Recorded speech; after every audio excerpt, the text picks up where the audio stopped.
자, 오늘은 요한복음 15장 5절에서 8절. 나는 포도나무요 너희는 가시니 저가 내 안에 내가 저 안에 있으면 이 사람은 가시를 많이 맺나니 나를 떠나서는 너희가 아무것도 할 수 없음이라.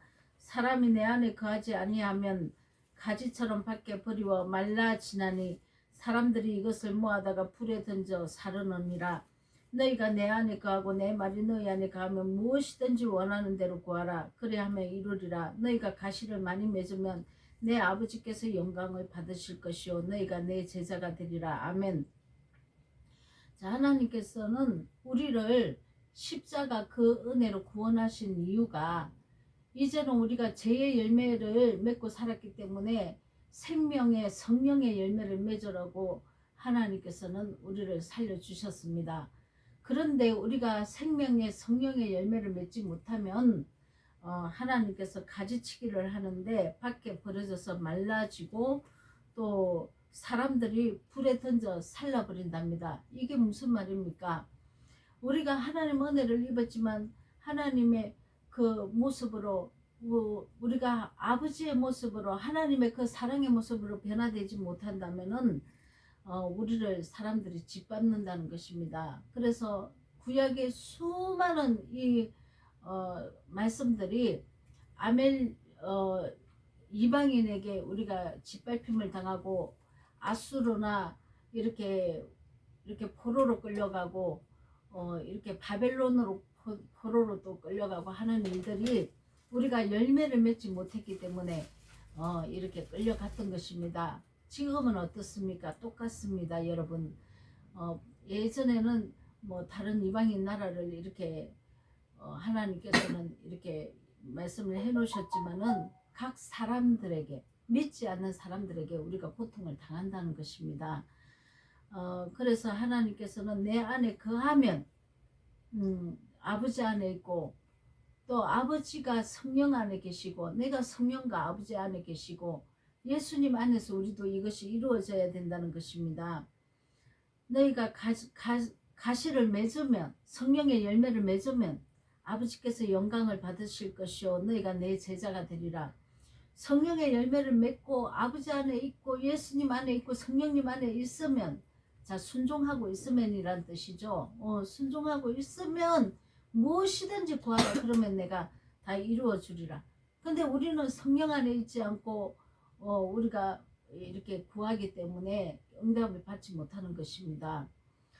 우리가 이 성령의 열매를 맺는 그런 삶을 산다면은 반드시 아버지의 형상과 모양을 하나님의 형상과 모양을 회복합니다. 그래서 하나님을 보이라. 하나님을 보이라. 나를 보면 하나님을 보았거늘 이렇게 예수님 말씀하지 않습니까? 자, 그래서 우리가 예수님의 그 삶을 보면 아버지가 우리에게 원하는 삶이라는 것입니다. 이렇게 우리가 나무에 예수님이라는 이 생명나무에 우리가 붙어 있어야만 우리가 그 진액을 받을 수 있습니다. 그럼 우리가 예수님의 생명나무에 어떻게 붙어 있냐면 순종함으로 그분의 말씀에 순종함으로 우리가 붙어 있다는 것입니다. 그래서 우리가 예수님의 그 진리의 말씀에 순종하지 않으면 악의 열매를 맺을 수밖에 없습니다. 그러면 우리 삶에 엄청난 연단과 하나님의 진노가 임한다는 것이죠.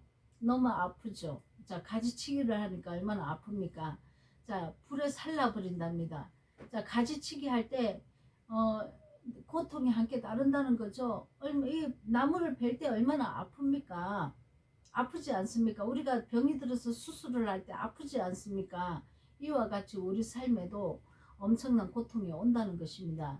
그러면은 이 말씀을 우리가 깨닫고 성령의 열매를 맺으면 우리가 옛사람의 성품을 버리고 오늘 십자가에서 죽고 성령의 열매를 맺는다면 우리가 가지치기를 당하지 않는데 우리가 이것을 말씀을 늘 이렇게 듣는데도 우리 삶에서 적용이 안 되기 때문에 환난 가운데 들어간다는 것입니다.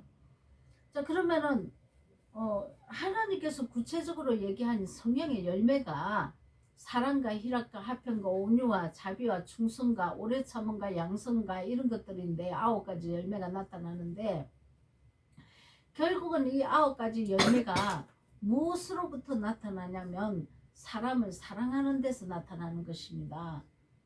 나보다 다른 사람을 먼저 입장해서 한번 생각해보고 다른 사람을 위해서 한번 내가 삶을 적용한다면은 이 아름다운 세상이 되지 않겠습니까? 근데 우리는 너무 이기적인 세상에서 이기적인 마음으로 탐욕으로 내 마음만 잘되게 남을 이렇게 남한테 해코지를 해가면서까지도 내가 잘되고자 하는 이 마음이 서로 어그러뜨리고 욕심으로 다른 사람의 삶을 항폐하게 만든다는 것입니다. 그러나 다른 사람의 삶을 항폐하게 만들면서까지 내가 무엇을 얻는다면 잠시는 얻은 것 같지만 그 자손 대대로 재앙이 따를 수밖에 없습니다. 그래서 이 재앙을 끊어내야 됩니다. 지금 내가 아비로부터 내가 죄를 받는 것이 아닙니다. 아비의 죄가 물러와서 받는 게 아닙니다. 아비의 죄가 내게 왜 물러 나오냐면, 왜 물러서 내까지 오냐면 내 자신도 아직 그 해결을 하지 않았기 때문이죠. 자, 아비가 죄를 지었다 할지라도 내 자신이 죄에서 멀어진다면 그 죄는 내게 임하지 않는다는 거죠. 그러니까 각자 죄 때문에, 자기 죄 때문에 재앙이 온다는 것입니다. 자, 아비도 회개하지 않고 나도 회개하지 않는다면 그 재앙은 여전히 본인도 달게 받아야 됩니다. 자, 내 자식아, 내 밑에 후손에게도 이렇게 죄가 유전이 된다면, 죄가 처리가 되지 않는다면 그 자손에게도 이 재앙이 따를 수밖에 없습니다. 그러나 내가 죄를 끊었다고 해서 내 자손이 끊지 않으면 그 자손은 그 죄를 또 받게 되어 있습니다. 그러니까 각자 죄죠. 각자 그 죄를 끊어내야 된다는 것입니다. 내가 구원받았다고 해서 내 구원으로 자식이 구원받는 게 아닙니다. 내 아비가 구원을 받았다고 해서 내가 구원받는 게 아닙니다. 각자가 구원을 받아야 되는 것입니다. 자, 그래서 하나님 말씀은 하나님은 나는 포도나무요 너희는 가지니 저가 내 안에 있으면 가시를 많이 맺는답니다. 그래서 포도나무에 그 포도 열매를 하나님은 따시기를 원하죠. 그래서 우리가 열매를 많이 이렇게 맺어야 한다는 것입니다. 우리가 그런데 이 삶은 살지 않고 예수를 믿습니다 말은 하는데 열매 맺지 않습니다. 그냥 예수님을 믿습니다 주여 주여 하면서 내 마음대로 살아갑니다. 그래서 우리가 예수님 말씀하고 내 삶하고는 따로 갑니다. 예수님이 내 대신 십자가에서 죽어 주셨지. 나는 구원받고 천국 갈 거야. 아닙니다, 여러분. 예수님이 내 대신 십자가에 죽어 주신 이유는 나를 하나님 형상과 모양을 만들어서 완전한 사랑의 사람으로 만들기 위함이고 예수를 닮은 사람으로 만들기 위해서 이렇게 해 주셨다는 것입니다. 그래서 이스라엘 백성들이 제사함을 받고 유월절 그 은혜의 제사함을 받고 유월을 해서 강야에서 시험을 당할 때 내가 이제 하나님 말씀대로 사는지 살지 않는지 그 시험을 당할 때 합격하지 못해서 다 엎드러져서 죽었습니다. 우리도 그렇게 될 수 있습니다. 여러분, 합격을 반드시 해서 강야를 통과해서 가나안 땅에서 사랑의 이 험한 이 세상에 사랑의 사람으로 우리가 이렇게 사역을 해야 된다는 것이죠. 내가 아직 사랑이 안 됐는데 무슨 사역을 합니까? 자, 우리가 강야에서 엎드러진 이 사건을 옛날에 구약의 그 사건으로 보면 안 됩니다. 그림자로 지금 나에게 실상을 얘기를 하고 있는 것입니다.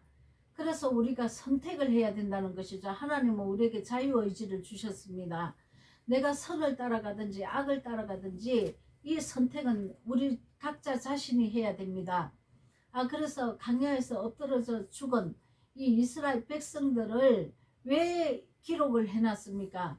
그것을 본보기로 우리가 그 악에서 우리가 넘어지지 말라고 선을 따라 행해서 완전한 하나님 모습으로 형상과 모양으로 우리가 바뀌기를 원해서 하나님 기록해 놓으신 거 아닙니까? 그러면 우리가 선을 선택하고 악을 버릴 줄 알아야 되는데 선을 선택하지 않고 악만 계속 옛사람의 성품으로 산다는 것입니다. 자, 그러면 우리 삶에 엄청난 연단이 오죠. 이 한 사람 양육하는데 40년이 걸리는 것입니다. 그런데 40년까지 두드러 맞으면서 걸릴 필요가 뭐가 있겠습니까? 말씀이 바로 지금이라도 들린다면 죄를 버리라고요. 죄를 버리고 예수님께 죄를 지금 지은 죄를 전가시키고 또 죄를 버려서 회개해야 된다는 것입니다. 하나님이 원하는 그 말씀에 순종을 하는 것이 회개 아닙니까? 이렇게 해서 우리가 다 거룩한 사람으로 변해야 된다는 것입니다. 자, 요한복음 15장 9절에서 12절 아버지께서 나를 사랑하신 것 같이 나도 너희를 사랑하였으니 나의 사랑 안에 거하라. 내가 아버지의 계명을 지켜 그의 사랑 안에 거하는 것 같이 아버지의 계명을 지켜서 사랑을 받았답니다. 그러면 우리도 예수님이 선포하신 그 계명은 아버지의 계명입니다. 그 계명은 내 이웃을 내 몸과 같이 사랑하라. 자, 하나님을 사랑하고 내 이웃을 내 몸과 같이 사랑하라는 것은 하나님을 사랑하라는 것은 진리를 회복하라는 것입니다. 자, 거짓 진리를 따라가지 말라는 것입니다. 하나님이 내신 그 진리를 따라가고 그 진리가 너희가 진리 안에 있으면 내가 말하는 진리는 이웃을 사랑하는 거다 이렇게 얘기를 하고 있지 않습니까? 그래서 내가 사람을 사랑하면 내 주위에 있는 내 가족부터 이렇게 주위에 만난 모든 사람들을 내가 사랑을 하면 하나님을 사랑하는 것이 되는 것입니다. 그러면 첫 번째 사랑은 무엇입니까? 생명의 말씀을 전해주는 것이 사랑이라고 이렇게 말씀을 하고 계시고 그 다음에 이웃을 보호하는 것을 사랑이라고 얘기하고 있습니다. 분명히 말을 하고 있습니다. 영지주의자들은 그렇게 얘기 안 합니다. 영으로만 깨닫고 영으로만 해석을 하고 하나님을 사랑하면 그냥 다 된다고 이렇게 얘기를 합니다. 자, 하나님을 사랑하는 것은 이웃을 사랑하는 것이 하나님을 사랑하는 것입니다. 말씀이 그렇게 되어 있지 않습니까? 자, 사람들은 하나님의 말씀은 윤리 도덕이 아니라고 얘기를 합니다. 물론 세상이 법이 만들어 놓은 윤리 도덕법은 아닙니다. 그러나 이 하나님의 법은 제사법이 있고 의식법이 있고 윤리 도덕법이 있습니다. 시민법이라 하죠. 윤리 도덕법이 기독교의 시민법이라고 하죠. 이웃을 사랑하는 법입니다. 이 시민법은. 그런데 윤리 도덕법을 없애버리면은 이게 됩니까? 하나님 말씀을 자기 마음대로 변개를 합니다. 하나님이 말씀하신 윤리 도덕법은 이웃을 사랑하는 것입니다. 자, 의식법하고 제사법은 예수님이 완전하게 다 이루어 놓으셨습니다. 자, 근데 시민법은 우리에게 맡겨 놓으셨습니다. 어떻게 맡겨 놨을까요? 산상수훈에 맡겨 놨습니다. 마태복음 5장 6장 7장 그 말씀을 이루도록 하나님이 내 안에 오시면 이끌어 가신다는 것입니다. 절대로 다른 사람에게 교만하게 무례하게 행동하지 않도록 이렇게 하나님은 시민법을 잘 설명해 놓고 있습니다. 자, 이 시민법이 잘 적용될 때 우리는 하나님이 기뻐하시고 영광을 받으시는 것입니다. 자, 그래서 우리가 하나님을 사랑한다면은 반드시 내가 이 진리의 말씀을 죽어 있는 자들에게 전해야 되고 그리고 이웃에게 이렇게 악을 행치 않는 것이 이웃을 사랑하는 것이 됩니다. 자, 요한복음 15장 13절에서 17절 사람이 친구를 위하여 자기 목숨을 버리면 이에 더 큰 사랑이 없나니 너희가 나의 명하는 대로 행하면 곧 나의 친구라. 자, 여기서의 친구라는 것은 예수 그리스도를 얘기를 합니다. 그러면은 친구를 위해서 목숨을 버리랍니다. 그러니까 이게 무슨 말입니까? 예수님은 말씀입니다. 이 진리의 말씀으로 오셨고 말씀이 육신이 돼서 오신 분이 예수님입니다. 이 친구를 위해서 우리가 목숨을 버리라는 것은 이 진리의 말씀 앞에서 내 옛사람의 성품을 십자가에 못 박으라는 얘기입니다. 그 얘기를 하고 있습니다. 그래서 옛사람이 나오지 않도록. 그래서 너희가 옛사람의 성품이 죽고 새 생명으로 거룩한 삶을 살면 너는 나의 친구다 이렇게 얘기합니다. 이렇게 살지도 않으면서 이 문구를 따가지고 나는 예수 친구다 나는 예수 친구다 이러면 됩니까? 자, 난 그런 사람 많이 봤는데요. 자, 내가 하나님 말씀 앞에 순종을 할 때 친구라고 얘기를 하는 것입니다. 그래서 예수님 말씀대로 우리는 예수님이 우리 왕이고 우리 구세주 아닙니까?